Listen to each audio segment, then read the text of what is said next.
नमस्कार, मैं हूं मोहम्मद यासर। वक्त हो चला है प्राइम टाइम बुलेटिन का। सबसे पहले नजर डालते हैं आज की हेडलाइंस पर।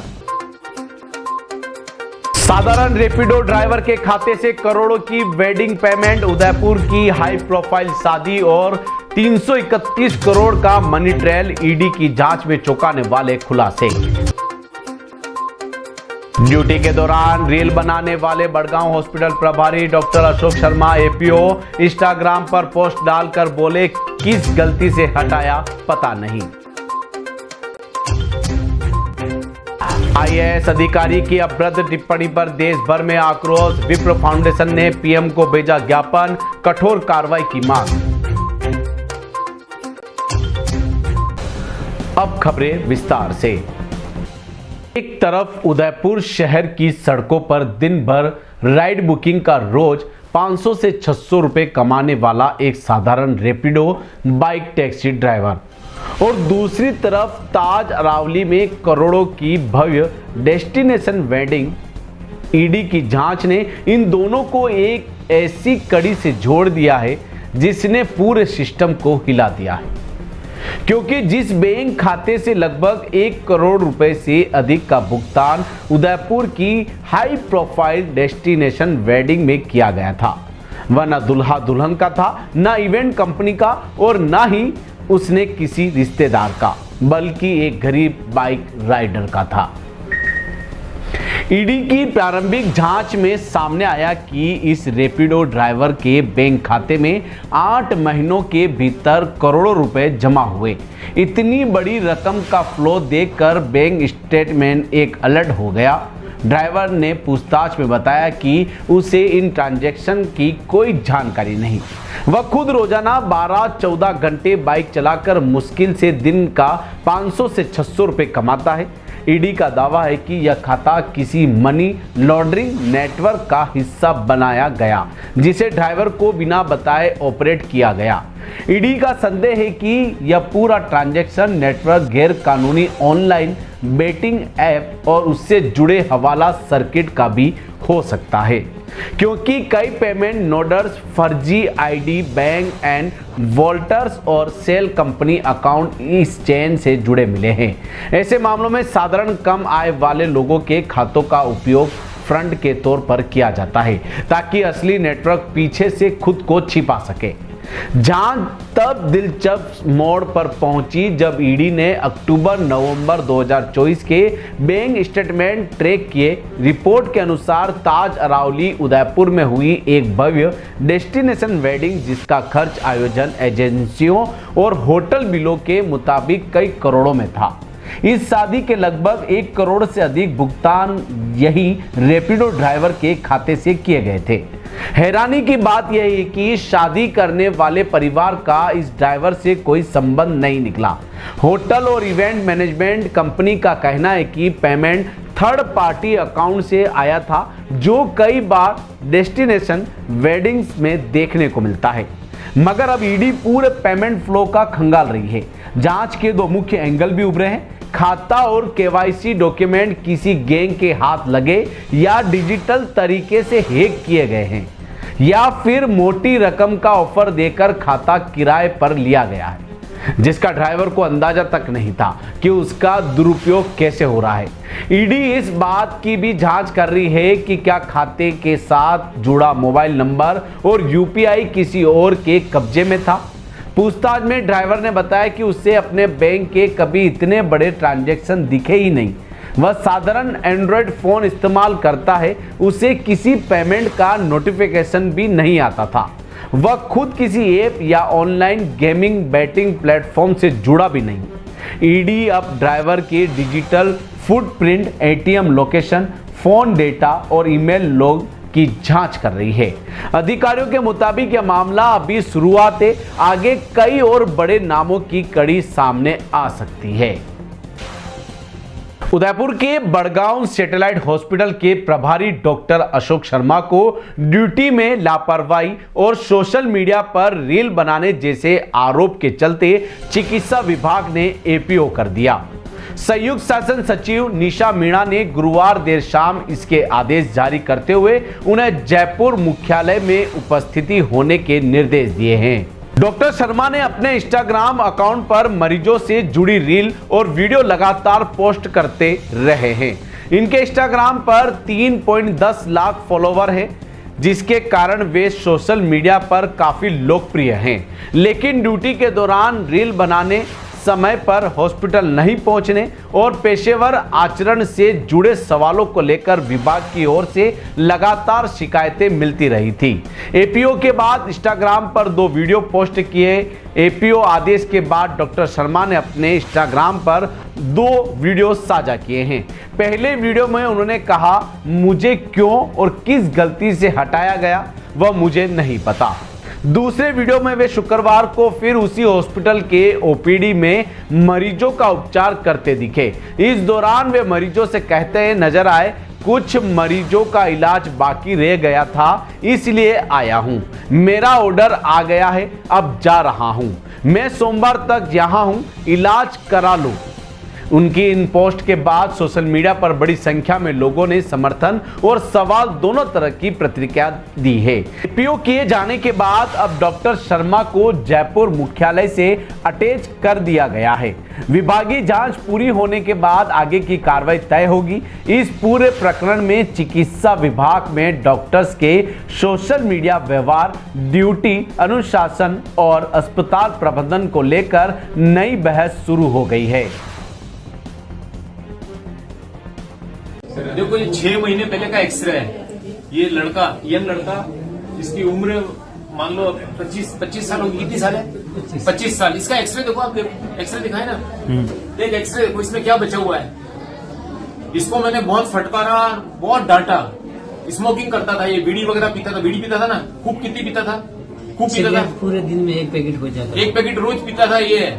इसने मेरी बात मानी और बराबर इलाज लिया। टीबी की जांच कराई, टीबी नहीं थी, लेकिन फेफड़े में बहुत खराबी आ चुकी थी। देखो आप एक्सरे, और आज का एक्सरे देखो, ये इसी इंसान का एक्सरे, आज का एक्सरे दिखाओ, एक्सरे दिखाओ। छोड़ने से इतना फर्क पड़ता है, बात मानने से इतना फर्क पड़ता है। हम जो तुमसे भेजामारी करते हैं वो तुम्हारी भलाई के लिए करते हैं। मान ली तो ठीक है, नाराज हो गए तो दूसरा डॉक्टर पकड़ो। बहुत डॉक्टर है दुनिया में, मेरे को कोई अवार्ड तो मिलने वाला है नहीं तुम्हारे से भेजामारी करने से, या मेरी तनख्वाह बढ़ने वाली है इतनी। इतना फर्क पड़ गया इसके एक्सरे में, तुम देखो ना यार आंखों से। और ये पुराना एक्सरे देखो,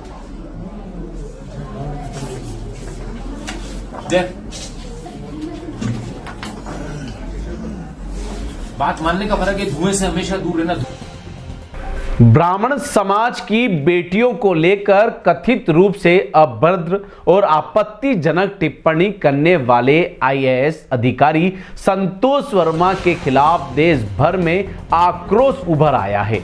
मामला सोशल मीडिया पर वायरल एक वीडियो से शुरू हुआ, जिसमें संतोष वर्मा, जिन्हें मध्य प्रदेश कैडर का आईएएस अधिकारी और आजाक्स संस्था का प्रदेश अध्यक्ष बताया जा रहा है, एक सार्वजनिक मंच से समाज की बेटियों के प्रति आपत्तिजनक भाषा का प्रयोग करते दिखाई दे रहे हैं। इस टिप्पणी को लेकर ब्राह्मण समाज सहित पूरे सनातन समाज में गहरा रोष व्याप्त है। विप्र फाउंडेशन ने प्रधानमंत्री नरेंद्र मोदी के नाम एक विस्तृत ज्ञापन जिला कलेक्टर के माध्यम से प्रेषित किया। संगठन ने इस बयान को भारतीय नारी का अपमान, सनातन समाज की गरिमा पर प्रहार और सामाजिक समरसता को दूषित करने का प्रयास बताते हुए कठोरतम कार्रवाई की मांग की है। विप्र फाउंडेशन ने अपने ज्ञापन में कहा कि उक्त टिप्पणी न केवल ब्राह्मण समाज की बेटियों का अपमान है, बल्कि पूरे देश की महिलाओं की गरिमा को ठेस पहुंचाने वाला व्यक्त है।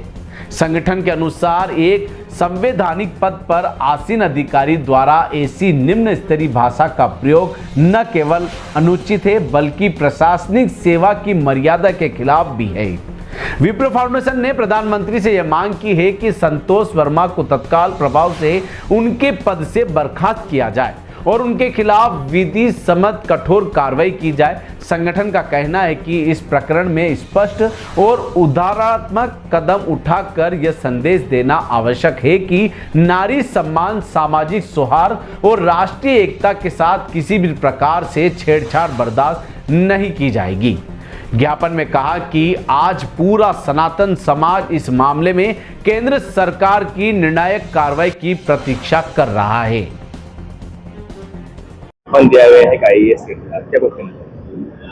मध्य प्रदेश केडर के IAS संतोष मीणा जी ने जिस प्रकार से ब्राह्मण समाज की बहन बेटी को लेकर इस अभद्र भाषा का प्रयोग किया, जो अभद्र टिप्पणी की, उससे केवल ब्राह्मण समाज ही नहीं अपितु सर्व समाज आक्रोशित है, आंदोलित है।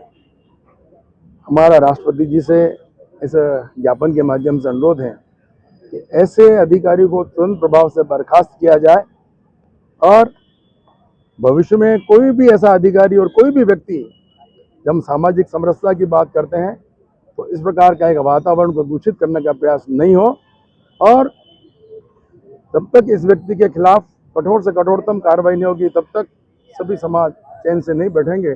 आज ब्राह्मण समाज के सभी लोगों ने जिस प्रकार से एकजुटता का परिचय देकर ऐसे अधिकारी के खिलाफ कार्रवाई का जो ज्ञापन दिया है, मैं सारे समाज को अपनी ओर से बहुत बधाई देता हूँ, शुभकामनाएं। पीपल फाउंडेशन जोन ने प्रदेश अध्यक्ष आज उदयपुर का पूरा ब्राह्मण समाज के पदाधिकारी, विभिन्न ब्राह्मण संगठनों के पदाधिकारी और हमारे अन्य सनातन समाज के लोग यहाँ पर ज्ञापन देने आए हैं। माननीय जिला कलेक्टर के माध्यम से राष्ट्रपति महोदया को और प्रधानमंत्री महोदय को ज्ञापन दिया गया है। और अभी 4 दिन पहले मध्य प्रदेश केडर के एक IAS अधिकारी ने ब्राह्मण समाज की बेटियों के लिए बहुत ही गंदी और अमर्यादित भाषा का उपयोग किया। पूरे हिंदुस्तान में ब्राह्मण समाज के साथ साथ सनातन समाज में तीव्र रोष व्याप्त है। एक IAS कैडर का अधिकारी इतनी घटिया और इतनी निम्न स्तर की भाषा का उपयोग कर सकता है, ये समझ से परे है। पूरे समाज में दोष व्याप्त है और तुरंत प्रभाव से उसको बर्खास्त करने और आपराधिक कानूनी कार्रवाई करने की मांग को लेकर हमने ज्ञापन दिया है। ये सुनियोजित साजिश है, ब्राह्मण समाज को टारगेट करके पूरे सनातन समाज में सामाजिक समरसता खत्म करने का प्रयास है।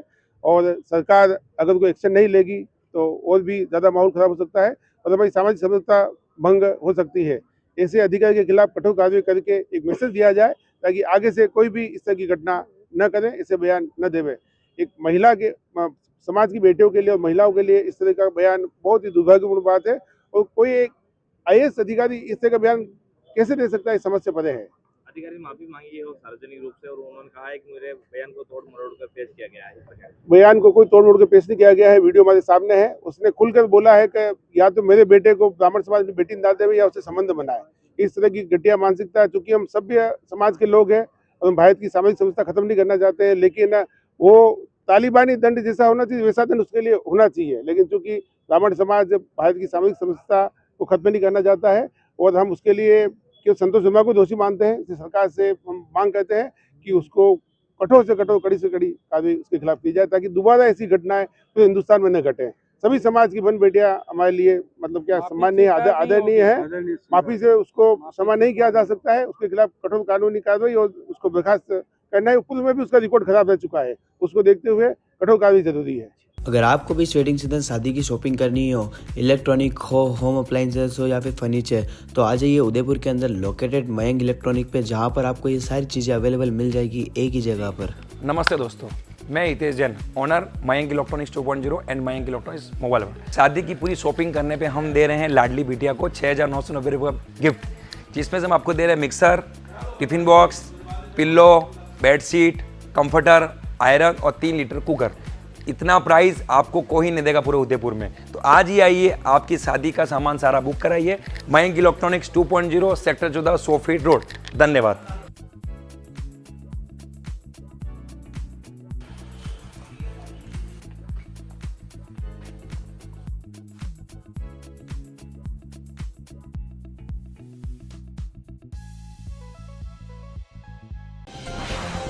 उदयपुर शहर के बीचों बीच स्थित टाउन हॉल परिसर में करोड़ों रुपए खर्च कर बनाई गई आधुनिक पार्किंग आज लगभग खाली पड़ी है, जबकि ठीक बाहर की सड़कों पर अवैध पार्किंग की वजह से रोजाना भारी जाम की स्थिति बन रही है। ये विरोधाभास न सिर्फ नगर निगम की नियोजन प्रणाली पर प्रश्न खड़ा करता है, बल्कि शहरवासियों की धैर्य की भी कड़ी परीक्षा ले रहा है। दरअसल नगर निगम के बाहर बन रहे ओवरब्रिज के पास जो खुली सड़क है, वहां इन दिनों वाहन खड़े करने का आलम ऐसा है मानो यह कोई अधिकृत पार्किंग हो, जबकि हकीकत यह है कि ब्रिज निर्माण के लिए कुछ समय पहले तक सड़क के बीच पिलर खड़े किए गए थे, लेकिन काम अब कई दिनों से थोड़ा ठप पड़ा है। निर्माण कार्य रुकने के बाद खाली पड़ी सड़क को लोगों ने अवैध पार्किंग में बदल दिया। स्थानीय लोगों और व्यापारियों के मुताबिक शाम के समय यह सड़क पूरी तरह से वाहनों से अटी पड़ी नजर आती है। दोनों तरफ खड़े दोपहिया और चौपहिया वाहन इतनी जगह घेर लेते हैं कि ट्रैफिक के लिए रास्ता नहीं बचता। स्थिति यह रहती है कि कई बार घंटों तक ट्रैफिक खुल नहीं पाता। शहर के इस प्रमुख मार्ग पर रोजाना हजारों लोग गुजरते हैं, लेकिन अवैध पार्किंग के कारण अक्सर सायरन बजाती एम्बुलेंस भी फंस जाती है। स्थानीय व्यापारियों और ग्राहकों की भी इस समस्या में बड़ी भूमिका है। शहर के इस व्यस्त व्यापारिक क्षेत्र में आने वाले अधिकांश लोग पार्किंग दूरी पर नहीं करना चाहते। टाउन हॉल में बनी सुरक्षित और विस्तृत पार्किंग तक जाने के बजाय ये सड़क पर ही अपने वाहन छोड़ना ज्यादा आसान समझते हैं। कई दुकानदार स्वयं भी अपने ग्राहकों को सड़क पर ही गाड़ी लगाने की छूट देते हैं, जिससे हालात और बिगड़ते हैं। टाउन हॉल के पास ट्रैफिक दबाव कम करने के उद्देश्य से निगम ने करोड़ों रुपए खर्च कर मल्टी लेवल पार्किंग निर्माण कराया था। उम्मीद थी कि यहां पार्किंग शुरू होने के बाद सड़क पर वाहन खड़े करने की प्रवृत्ति कम होगी और शहर के इस हिस्से का ट्रैफिक सुव्यवस्थित हो पाएगा, लेकिन तस्वीर इसके बिल्कुल उलट है। पार्किंग के अंदर रोजाना सिर्फ मुट्ठी भर वाहन खड़े रहते हैं, जबकि बाहर अवैध ढंग से सैकड़ों गाड़ियां खड़ी रहती है। उदयपुर शहर का यह प्रमुख इलाका लगातार अव्यवस्था का शिकार हो रहा है। करोड़ों की लागत से बनी पार्किंग बेकार पड़ी है और सड़कें अवैध पार्किंग से लबालब। ऐसे में सबसे बड़ा सवाल यह है कि आखिर जिम्मेदारी कौन लेगा और शहर कब इस जाम से, जंजाल से मुक्ति पाएगा। उदयपुर शहर में पिछले 3 दिनों से जारी बाल वाहनी ऑटो चालकों की हड़ताल आखिरकार समाप्त हो गई। शुक्रवार की सुबह होते ही ऑटो चालकों ने अपने अपने रूट पकड़ लिए और स्कूलों के बाहर एक बार फिर ऑटो की आवाजाही सामान्य दिन की तरह दिखाई दी। 3 दिन से प्रभावित स्कूल परिवहन व्यवस्था वापस पटरी पर लौटने से अभिभावकों ने राहत की सांस ली। जानकारी के अनुसार पिछले दिनों पुलिस और आरटीओ विभाग द्वारा शहर में लगातार कार्रवाई की जा रही थी। नियमों से अधिक बच्चों को बैठाने, सुरक्षा मानकों की अनदेखी और फिटनेस संबंधी कमियों पर कई बाल वाहनी ऑटो चालकों के चालान काटे गए। चालकों का कहना था कि अचानक सख्ती से परिवहन व्यवस्था प्रभावित हुई और कई चालकों पर भारी जुर्माना लगाया गया, जिसके विरोध में वे हड़ताल पर उतर आए। 3 दिन की हड़ताल के बाद गुरुवार को पुलिस और आरटीओ अधिकारियों की बैठक आयोजित की गई। बैठक में दोनों पक्षों ने अपनी अपनी समस्या रखी। अधिकारियों ने स्पष्ट किया कि बच्चों की सुरक्षा सर्वोपरि है और किसी भी प्रकार की नियम उल्लंघन की अनुमति नहीं दी जा सकती। बैठक में सभी चालक की सहमति बनी। शुक्रवार सुबह शहर के स्कूलों हर जगह बाल वाहनी ऑटो की सामान्य आवाजाही फिर से देखी गई। चालकों ने बच्चों को सुरक्षित तरीके से छोड़ते हुए नियमों का पालन करने का भरोसा दिया। कई अभिभावकों ने कहा कि 3 दिन की असुविधा के बाद परिवहन व्यवस्था बदहाल होना बड़ी राहत है। बच्चों के लिए वैकल्पिक व्यवस्था करना मुश्किल हो रहा था। कई ऑटो चालकों ने मीडिया से बातचीत में बताया कि वे अधिकारियों द्वारा तय की गई गाइडलाइन का पालन करेंगे। हड़ताल के खत्म होने के बाद कई ऑटो में सीटिंग की नई व्यवस्था दिखाई दी, जहां बच्चों को सुरक्षित तरीके से बिठाया गया था। कुछ चालकों ने बताया कि वे अपने ऑटो में अतिरिक्त सेफ्टी रोड, बैक सपोर्ट और सीटिंग सुधार भी कर रहे हैं।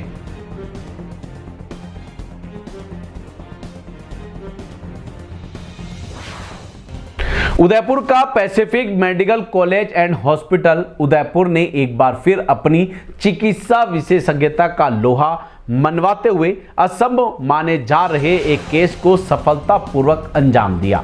बिलवाड़ा निवासी चंदूबाई, जो लंबे समय से गंभीर दृष्टिहीनता से जूझ रही थी, आज फिर से दुनिया को नई रोशनी में देख पा रही है। कई बड़े अस्पतालों और अनुभवी चिकित्सकों ने चंदूबाई की स्थिति को असाध्य बताते हुए ऑपरेशन से भी मना कर दिया। हर तरफ से निराशा मिलने के बाद परिवार को पैसिफिक मेडिकल कॉलेज के नेत्र रोग विभाग के अनुभवी डॉक्टरों के बारे में जानकारी मिली। अस्पताल की टीम ने चुनौती को स्वीकार किया, विस्तृत जांच के बाद डॉक्टरों ने पाया कि उन्नत तकनीक और उच्च स्तरीय सर्जरी के माध्यम से चंदूबाई की दृष्टि वापस आ सकती है। आधुनिक उपकरणों और विशेषज्ञ सर्जनों की टीम द्वारा की गई यह जटिल सर्जरी पूरी तरह सफल रही। ऑपरेशन के बाद चंदूबाई की आंखों में रोशनी लौटने लगी और कुछ ही समय में उनका दृष्टिबोध सामान्य होने लगा। आज वे न केवल साफ साफ देख पा रही है बल्कि वह खुश भी महसूस कर रही है, जो कई अस्पतालों की ना सुनकर कहीं खो चुकी थी। भावुक चंदूबाई और उनके परिजनों ने Pacific medical college and hospital का आभार व्यक्त करते हुए कहा कि जब सभी ने जवाब दे दिया था तब पैसिफिक ने हमें उम्मीद दी। उन्होंने सिर्फ आंखें ही नहीं बल्कि जीने की नई रोशनी दी है। इस सफल ऑपरेशन ने एक बार फिर साबित कर दिया कि Pacific medical college and hospital चिकित्सा क्षेत्र में अपनी उत्कृष्ट सेवा के साथ असंभव को भी संभव करने की क्षमता रखता है।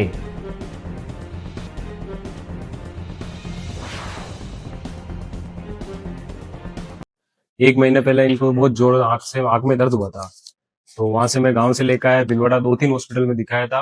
1-2 हॉस्पिटल वालों ने तो सीधा मना कर दिया कि आंख खत्म है, कुछ नहीं हो सकता। ये जो पेशेंट हमारे पास आया था तब इसको लाइट दिख रही है या नहीं ये भी उसको समझ में नहीं आ रहा था। इसका मोतिया पूरा पका हुआ था और इसका जो ऑपरेशन करने की जो जगह है यानी लेंस और सामने का कांच के बीच में की जगह है वो मोतिया पकने की वजह से बहुत छोटी हो गई थी। इनके आंख का मोतिया अंदर से हीरे के ऊपर बिल्कुल पक्के फूट गया था, तो इसलिए मतलब बाहर के हॉस्पिटल में भीलवाड़ा में इन्होंने किसी ने ऑपरेशन के लिए एक्सेप्ट ही नहीं किया था इनको। फिर हमने यहाँ उदयपुर PMCH हॉस्पिटल में आए और यहाँ पर डॉक्टर का पता क्या 1-2 बार जांचे वाचे कराई, तो इन्होंने कोशिश की और बहुत अच्छा रिजल्ट रहा। और अभी लगभग ऑपरेशन के बाद दिखने लग गया इनको 80-90% और अभी दवाइयां गोलियां चल रही और अच्छा फोकस आ रहा है। सो इस तरह के ऐसे कॉम्प्लिकेटेड केसेस भी यहाँ होते हैं और अगर आप में से आपके कोई पहचान में है जिनको डिफिकल्ट और जिसको कॉम्प्लिकेटेड कैटरैक्ट है, जिनकी सर्जरी में बहुत कुछ दिक्कत है, तो वो भी आप यहाँ रेफर कर सकते हैं। उदयपुर पुलिस में पदस्थ चालक हेड कांस्टेबल मगन लाल मिनारिया का देर रात आकस्मिक निधन हो गया। सीने में तेज दर्द की शिकायत पर उन्हें MB अस्पताल ले जाया गया, लेकिन डॉक्टर उनकी जान नहीं बचा पाए। पोस्टमार्टम के बाद आज पुलिस लाइन में राजकीय सम्मान के साथ अंतिम संस्कार किया गया। पुलिस अधिकारियों, जवानों और परिजनों ने नम्र आंखों से विदाई दी। उदयपुर पुलिस लाइन में तैनात चालक हेड कांस्टेबल मगन लाल मिनारिया की अचानक मौत ने पूरे पुलिस विभाग को गहरे सदमे में डाल दिया। बुधवार देर रात उन्हें सीने में तेज दर्द की शिकायत हुई, जिसके बाद साथी जवानों ने तुरंत उन्हें MB चिकित्सालय पहुंचाया। डॉक्टरों ने लगातार प्रयास किए, लेकिन इलाज के दौरान उनकी स्थिति बिगड़ी और वे जिंदगी की जंग हार गए। सिर्फ 49 वर्ष की उम्र में उनका इस तरह जाना पुलिस परिवार के लिए बेहद दुखद है। मगनलाल मिनारिया मूल रूप पानेरियों की मादुड़ी के निवासी थे और लंबे समय से MT शाखा में अपनी सेवाएं दे रहे थे। उनके व्यवहार, कर्तव्य निष्ठा और सरल स्वभाव की वजह से वह सभी के पसंदीदा थे। उनकी मृत्यु की सूचना मिलते ही पुलिस लाइन में शोक की लहर दौड़ गई। सूरजपोल पुलिस की टीम ने मेडिकल बोर्ड से पोस्टमार्टम करवाया, शव परिजनों को सुपुर्द किया। गुरुवार सुबह पुलिस लाइन में राजकीय सम्मान के साथ अंतिम संस्कार किया गया। परंपरा के अनुसार पुलिस जवानों ने गार्ड ऑफ ऑनर दिया। इस दौरान पुलिस विभाग के कई अधिकारी, साथी जवान और रिश्तेदार बड़ी संख्या में मौजूद रहे। सभी ने नम्र आंखों से उन्हें विदाई दी। उनके सहकर्मियों का कहना है कि मिनारिया हर परिस्थिति में ड्यूटी को प्राथमिकता देते थे। विभागीय अधिकारियों ने शोक संवेदना व्यक्त करते हुए कहा कि मिनारिया का योगदान पुलिस व्यवस्था में हमेशा याद रखा जाएगा।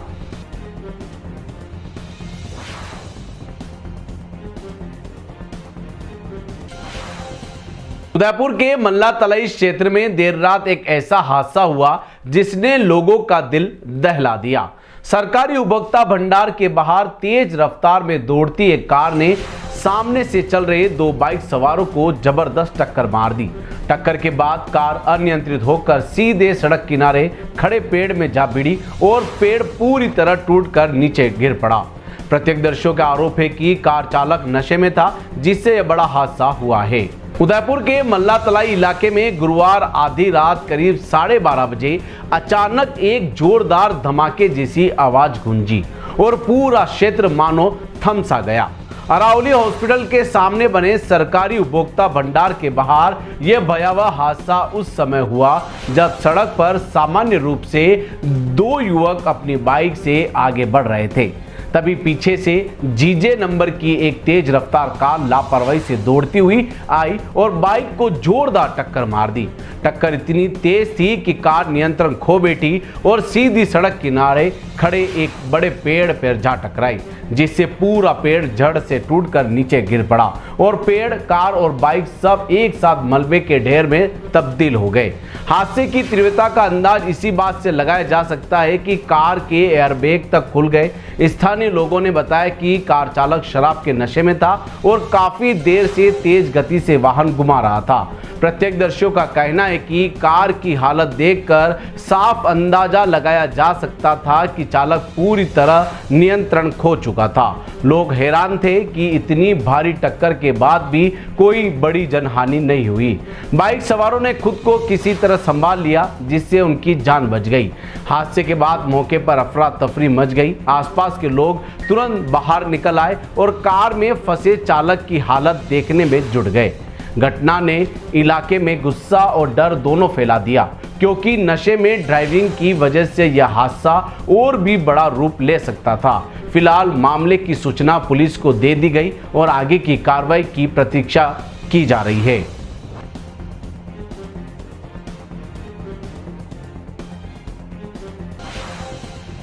उदयपुर के पीएम श्री केंद्रीय विद्यालय प्रतापनगर में शुक्रवार 28 नवंबर को वार्षिक खेलकूद दिवस बड़े उत्साह और गरिमामय माहौल में आयोजित किया गया। कार्यक्रम के मुख्य अतिथि रहे बाल कृष्ण कोठारी, पूर्व प्राचार्य पीएम श्री केंद्रीय विद्यालय चित्तौड़गढ़। उन्हें दीप प्रज्वलित कर और विद्यालय के खेल ध्वज का आरोहण कर कार्यक्रम का शुभारंभ किया। विद्यालय प्राचार्य राजेश्वर सिंह ने मुख्य अतिथि का स्वागत किया और खेल भावना और नैतिकता के महत्व पर विस्तृत उद्बोधन दिया। उन्होंने कहा कि खेलकूद जीवन के अनुशासन, टीम वर्क और सकारात्मक चरित्र निर्माण का महत्वपूर्ण साधन है। मुख्य अतिथि बालकृष्ण कोठारी ने विद्यार्थियों को संबोधित करते हुए कहा कि शिक्षा के साथ खेलकूद शारीरिक व मानसिक स्वास्थ्य के लिए अत्यंत आवश्यक है। खेल ऊर्जा, सहन शक्ति और आत्मविश्वास बढ़ाते हैं तथा मोटापा, मधुमेह जैसी बीमारियों के जोखिम को कम करते हैं। उन्होंने खेल भावना को जीत हार से अधिक महत्वपूर्ण बताते हुए निरंतर अभ्यास का सफलता का मूल मंत्र बताया। कार्यक्रम में विद्यार्थियों ने शपथ ग्रहण, आकर्षण, मार्च पास्ट और विभिन्न खेलकूद प्रतियोगिता में उत्कृष्ट प्रदर्शन किया। इनमें 100 metre, 200 metre, 400 metre relay race, badminton, शतरंज, फाइनल, लॉन्ग जंप सहित कई प्रतियोगिता शामिल थी, जिनमें सभी चारों सदनों के खिलाड़ियों ने उत्साहपूर्वक भाग लिया। विद्यालय के शारीरिक शिक्षक डॉक्टर रामचंद्र गुर्जर ने विद्यार्थियों से अधिकाधिक खेल गतिविधियों में भाग लेने का आग्रह किया। वरिष्ठ शिक्षक गोवर्धन वोरा ने खेल को तनाव मुक्ति, आत्मविश्वास और एकाग्रता बढ़ाने का उत्कृष्ट माध्यम बताया। वार्षिक खेलकूद दिवस के अवसर पर मुख्य अतिथि ने संभागीय, राष्ट्रीय एवं SGFI स्तर की प्रतियोगिता में उत्कृष्ट प्रदर्शन करने वाले विद्यार्थियों को कुल 75,000 रुपए के चेक, ट्रॉफी, मेडल और प्रमाण पत्र देकर सम्मानित किया।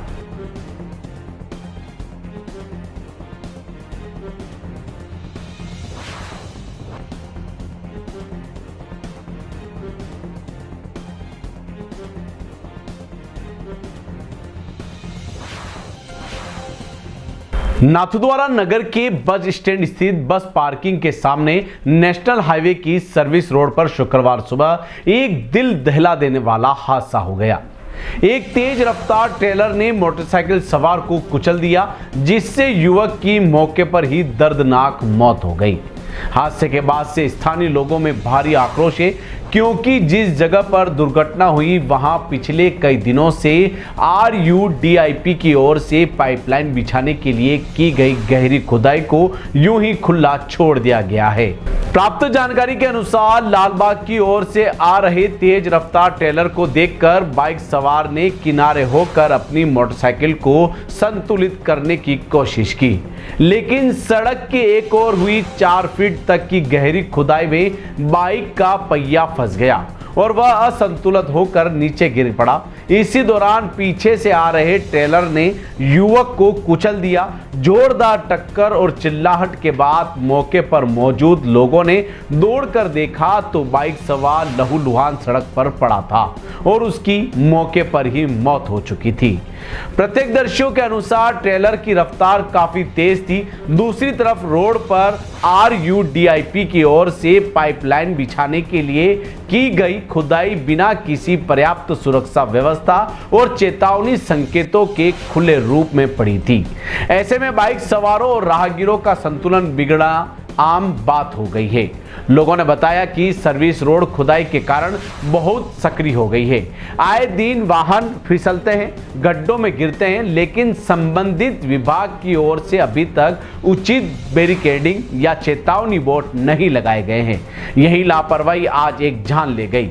दुर्घटना के तुरंत बाद ट्रेलर चालक गाड़ी मौके पर ही छोड़कर फरार हो गया। सूचना पर तुरंत श्रीनाथ जी थाना पुलिस मौके पर पहुंची और शव को नाथद्वारा के अस्पताल की मोर्चरी भिजवाया गया। पुलिस ने ट्रेलर को जब्त कर लिया है और आरोपी चालक की तलाश में टीमें जुट गई है। अगर आपको भी वेडिंग सीजन शादी की शॉपिंग करनी हो, इलेक्ट्रॉनिक हो, होम अप्लाइंसेस हो या फिर फर्नीचर, तो आ जाइए उदयपुर के अंदर लोकेटेड मयंक इलेक्ट्रॉनिक पे, जहाँ पर आपको ये सारी चीज़ें अवेलेबल मिल जाएगी एक ही जगह पर। नमस्ते दोस्तों, मैं Hitesh Jain, owner Mayank electronics 2.0 and Mayank electronics mobile world. शादी की पूरी शॉपिंग करने पे हम दे रहे हैं लाडली बिटिया को 6,990 रुपये का गिफ्ट, जिसमें से हम आपको दे रहे हैं mixer, tiffin box, pillow, bedsheet, comforter, iron और 3 लीटर कुकर। इतना प्राइस आपको कोई नहीं देगा पूरे उदयपुर में। तो आज ही आइए, आपकी शादी का सामान सारा बुक कराइए। Mayank electronics 2.0 sector 14 100 feet road. धन्यवाद।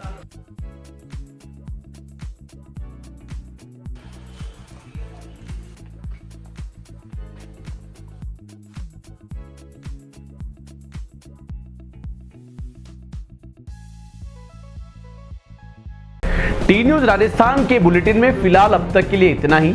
आइए चलते चलते फिर से नजर डालते हैं आज की टॉप हेडलाइंस पर।